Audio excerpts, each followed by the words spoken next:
एक विशेष निवेदन है मेरा हिंदी माध्यम के स्टूडेंट से। एक विशेष निवेदन ये है कि आप पढ़ तो हिंदी मीडियम में रहे हैं, हिंदी में अच्छी तरह से पढ़िए, बढ़िया तरीके से पढ़िए, लेकिन टर्मिनोलॉजीज हमेशा इंग्लिश में याद रखिए। इसके दो बहुत बड़े फायदे हैं। जब आप इंग्लिश टर्म्स ध्यान में रखोगे ना, तो उसके दो बहुत बड़े फायदे हैं।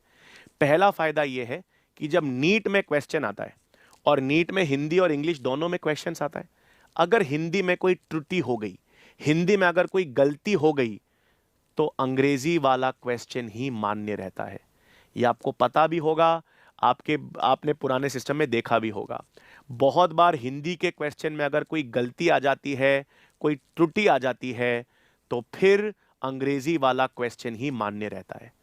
और जब आप एकदम शुद्ध हिंदी में पढ़ोगे ना, शुद्ध हिंदी के टर्म्स याद रखोगे और अंग्रेजी टर्म्स नहीं ध्यान में रखते हो, तो फिर हमको बिना बात के नुकसान झेलना पड़ता है।